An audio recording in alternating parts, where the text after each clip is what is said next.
I got the text on a Tuesday afternoon. Dinner at Del Vino's PM. We have very big news. It was from my mom, sent to the family group chat that I'm usually the last to hear from. No context, no extra messages.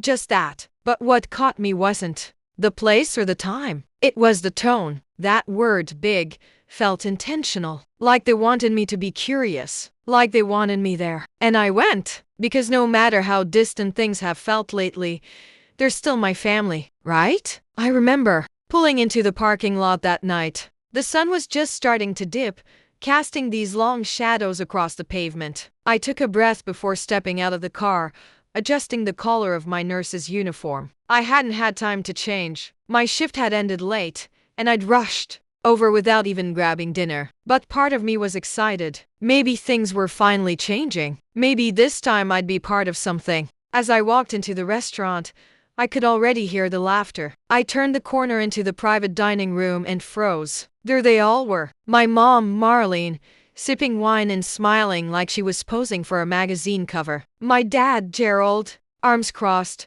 nodding politely as he listened to Tessa. And Tessa, my younger sister, was glowing. Her hair freshly styled, makeup flawless, surrounded by everyone's attention. As always, even my grandfather Walter was there sitting at the end of the table, quiet as usual but present. They were all there except me. No one had saved me a seat, but that wasn't the first thing I noticed. My eyes landed on the oversized white banner stretched across the back wall. Congratulations to our real daughter. Big, bold letters. Glittery. Loud. It hit me like a slap. I stood there, trying to make sense of it. No one looked shocked to see me. No one apologized. My mom raised her glass casually and said, "Oh good, you made it. We've already started." Tessa looked me up and down and smirked. Didn't have time to change? I nodded stiffly and forced a smile. Got off work late. There was a weird kind of silence after that. Not awkward, comfortable for them. Like I was the guest, not the daughter. Like this wasn't for me at all.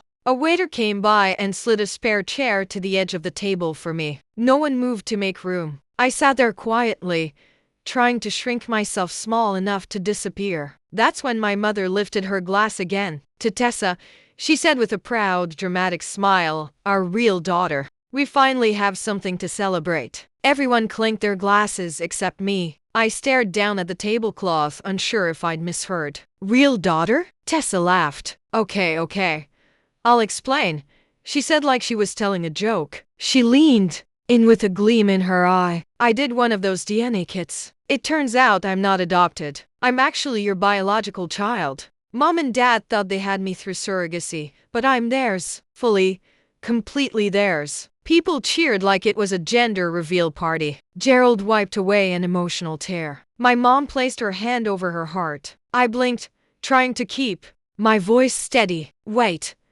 What does that mean about me?" The table quieted for a second. Then Marlene gave the smallest shrug. "Well, honey, you were part of the same process. It was complicated. We were young. Mistakes happen." Laughter rose again, louder this time. I sat there, suddenly cold in a room full of warmth I wasn't invited into.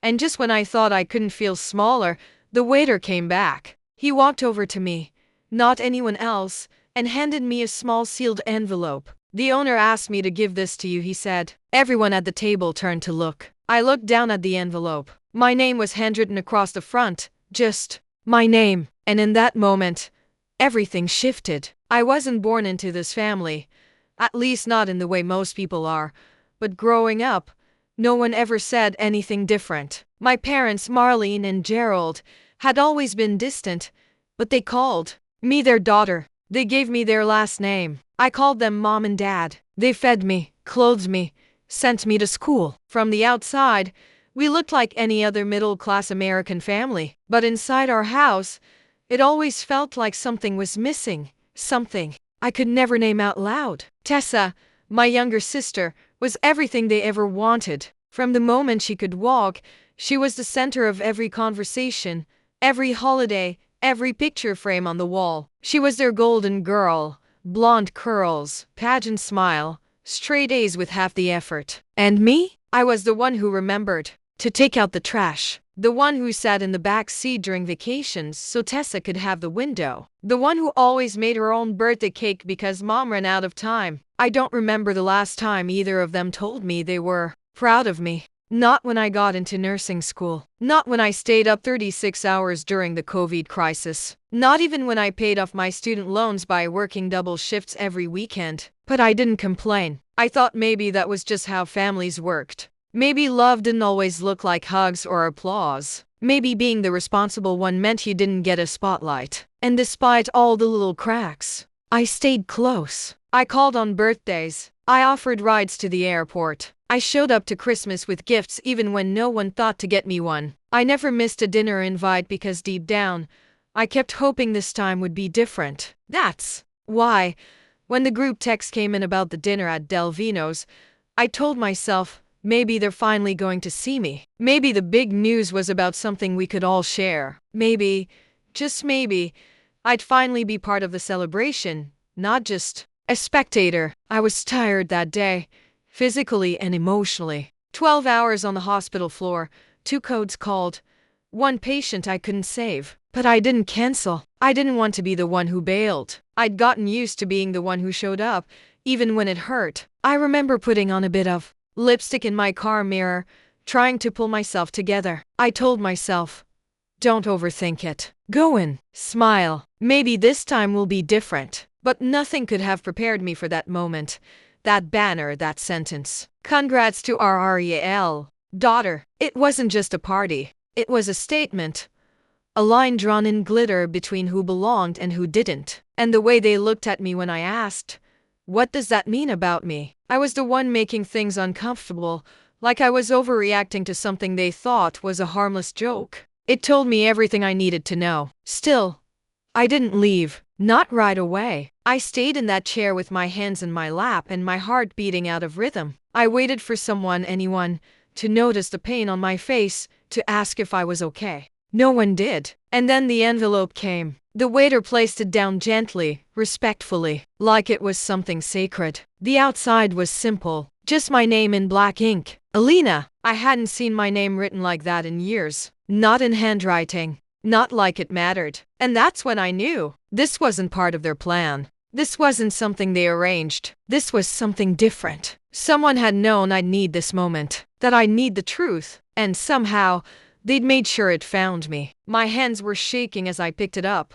I didn't know it yet. But what was inside that envelope was going to flip everything I thought I knew upside down. Not just about that dinner, about my entire life. I didn't open the envelope right away. I held it in my hands like it was something fragile. Something that could either save me or destroy me. The paper was thick, almost old-fashioned, and the handwriting was sharp and deliberate. Someone had taken their time. Someone had wanted this to reach me, and I didn't know if that terrified me or gave me hope. But I couldn't open it. Not there. Not while I was still surrounded by people who were pretending I didn't exist. I slipped it into my coat pocket and looked up. The conversation had moved on without me. Tessa was now talking about her DNA test. Like it was the climax of a rom-com. I honestly just did it for fun, she said, swirling her wine. But when I got the results, I was shocked. Apparently, I'm 101% biological. No donor. No mix-up. Just me.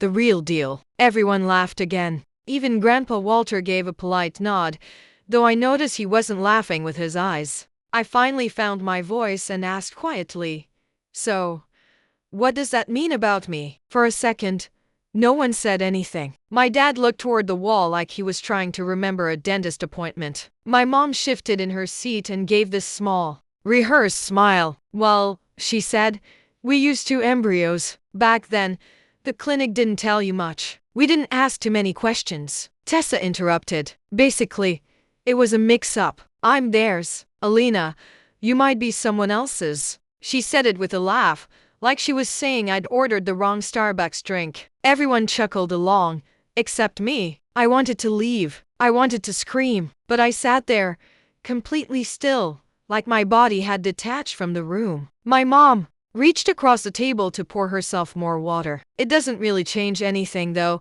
she added casually. You're still family. Still family. The way someone says that when they're talking about an old neighbor or the dog they gave away years ago. I felt my throat tightening, my heart pounding in my chest. Not fast, but heavy, like it was dragging the rest of me down. No one apologized. No one acknowledged that what they'd just revealed was more than a quirky surprise. It was my entire identity being thrown out like a punchline. I wasn't just a second-best daughter. I was the one who didn't even belong. That banner above the table made it clear. Our real daughter. Not both our daughters. Not our family. Just one. One real daughter.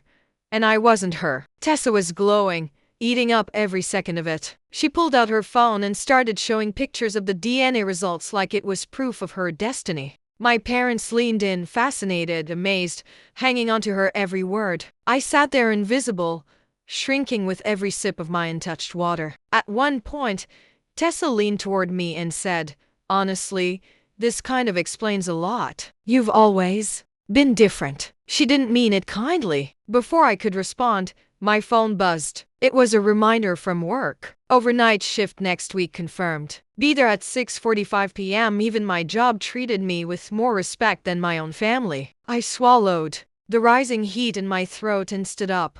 "I'm going to step outside for some air," I said. No one stopped me. No one asked if I was okay. My chair scraped softly against the floor, and their conversation continued without skipping a beat. I stepped into the cold night air, pulled the envelope from my coat, and stared at it under the street lamp. I was shaking, not just from the cold, but from the realization that I had never truly been part of that table. Not when I was 5, not when I was 15, not tonight. And somewhere inside that envelope, I had a feeling I was about to find out why. I stood outside that restaurant like the ground beneath me wasn't real anymore. The laughter from inside kept spilling through the window, soft clinks of glasses, familiar voices, stories told for the 50th time. If you didn't know better, you'd think it was just another family gathering, just another ordinary dinner. But something had split wide open inside me, and all I could hear was the sound of paper unfolding in my hands. The envelope was warm now from how long I'd held it. My name, Alina, still staring back at me like it belonged to someone else. For a second, I thought about not reading it. Maybe it would be easier to walk away from it all and just carry the not knowing. But I'd spent most of my life doing exactly that, quietly swallowing things that didn't make sense, excusing the cold looks, pretending their love felt like enough. I was done pretending, so I tore open the seal. Inside was a single folded sheet of paper. The handwriting stopped me cold. Slanted, elegant cursive, familiar in a way I couldn't place at first. Then it hit me. Grandpa Walter. I hadn't seen his handwriting since I was a child, back when he used to mail me birthday cards with $3 bills tucked inside. He'd stopped years ago, or maybe someone had made him stop. I opened the letter. "Alina, if you're reading this, it means they finally told you. Or maybe they told you just enough to hurt you, not enough to explain. I've waited years for this moment. There's something I've needed to say for a long time, but I was asked not to, and I kept that promise. Until now, I could barely breathe. You were never supposed to end up with them. Your mother, your real mother, was my daughter's best friend. Her name was Camilla Cardenas. She was strong, fierce, kind. She wanted you more than anything, but she died in a car accident when you were just a baby. No one talks about her anymore. They buried her memory to protect themselves, not you." I felt my knees give. I sat down on the stone bench near the sidewalk. The letter trembled in my hands. Camilla. My mother had a name I'd never heard, a name they'd never once spoken. After the accident, Marlene stepped in. She offered to take you in. She said it was the only way to keep you safe and cared for. At the time, I believed her. She was my daughter. I wanted to trust her. But the truth is, she didn't take you out of love. She took you out of guilt and pride. She didn't want to raise her best friend's child. She wanted to erase her. I tried.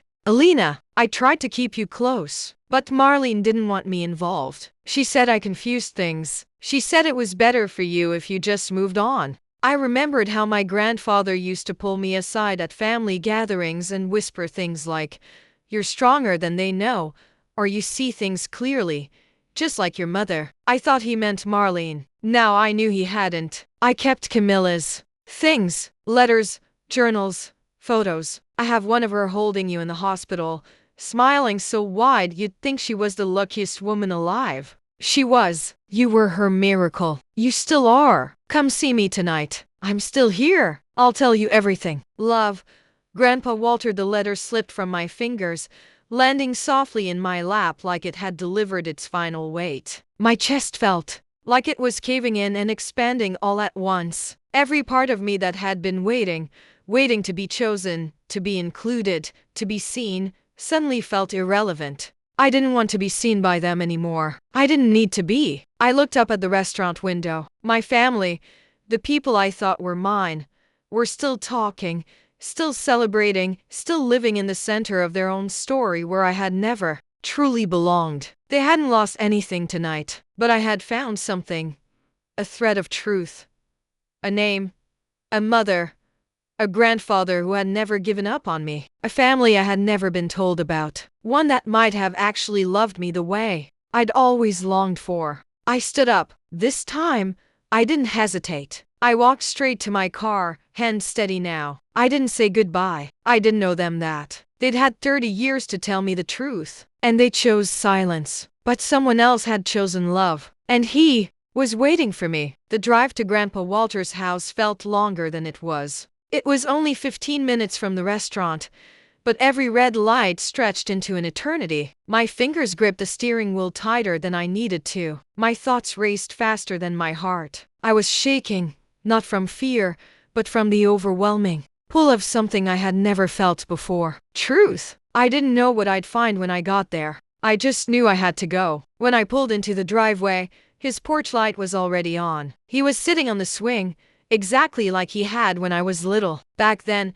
I'd climb onto the seat beside him and ask questions about everything. I'd thought of him as the only adult who really listened to me. Now I knew why. He stood up slowly when he saw me. No words at first. He just opened his arms, and I walked into them like I was coming home. He held me longer than I expected, longer than anyone had in years. When he pulled back, his eyes were glassy, but his voice was steady. I'm so sorry you had to find out like that.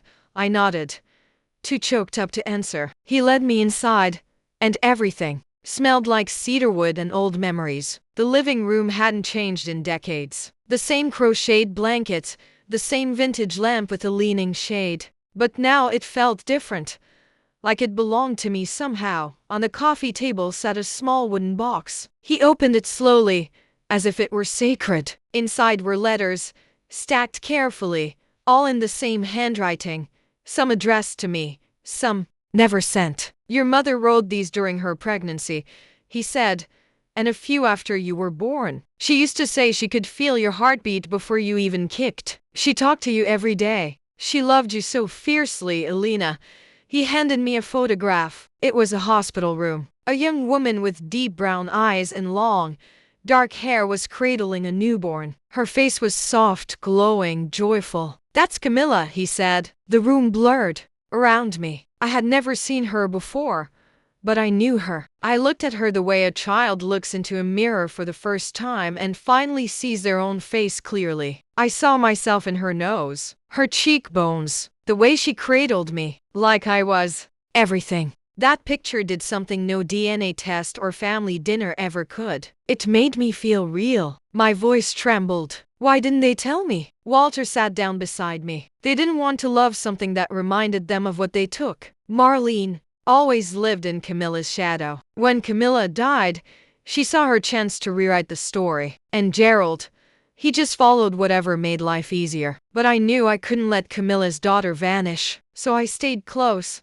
as close as they'd let me, and I waited for the day you'd come to me. He pulled out a faded envelope marked for Elena when she's ready. It was my mother's handwriting. I opened it slowly, hands shaking, heart wide open. My dearest Elena, if you're reading this, it means I couldn't stay long enough to raise you, and I'm so sorry for that. But I need you to know something no one else can ever take away. You were wanted. You were chosen. You were loved. If they tried to make you feel small, it's because they were afraid of how big your heart could be. Don't let them dim your light. You're mine, and I am yours always. Mom, tears spilled freely, Not out of grief, but out of recognition. For the first time in my life, I wasn't questioning if I mattered. I knew I did.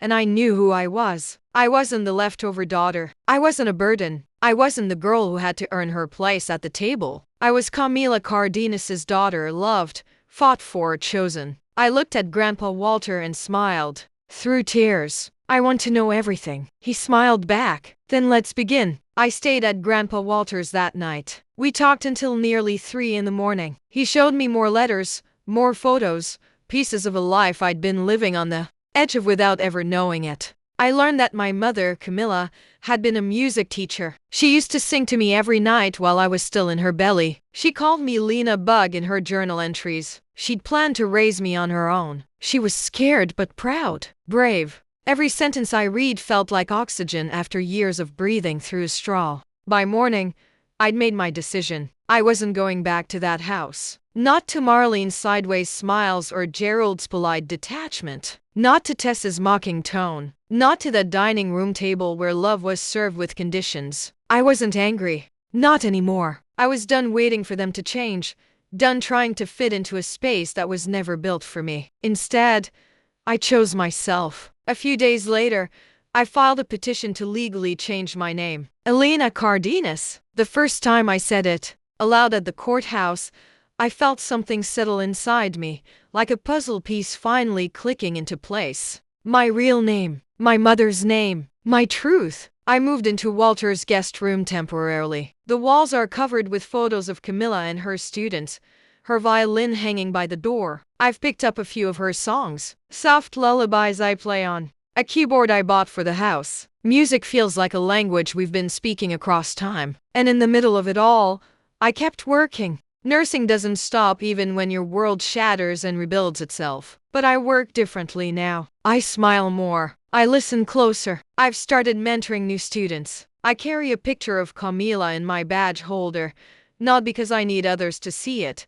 but because I finally want to see her with me. I don't talk to Marlene or Gerald anymore. Not out of spite, but out of self-respect. Tessa sent a few messages. One said, "I didn't know it would hurt you like that." I never responded. Letting them back in would be like handing them a hammer. After I've spent months gluing myself back together, and I'm done being broken for the comfort of others. What I've learned is this. Family isn't something you're born into. It's something you build. It's who shows up when everything else falls apart. It's who tells the truth when it's hard. It's who leaves the light on and waits for you to come home, even when everyone else has forgotten you exist. I thought I was nobody for so long, but I was somebody miracle. I was loved by a mother who never got to watch me grow, but gave me everything she had while she could. I was protected by a grandfather who waited decades to hand me back my own story. And I finally learned how to love myself with that same fierce, unconditional energy. So here's what I'd tell anyone who's ever felt like the outsider in their own family. You're not the problem. You are not less because they failed to see your worth. You are not defined by the ones who couldn't love you right. You are allowed to walk away. And when you do, when you finally choose truth over performance and love over legacy, you don't lose a family. You find your own. If this story moved you, don't forget to like, subscribe, and share. And if you've ever had to rebuild yourself from the ground up, tell me in the comments what truth set you free. Do subscribe.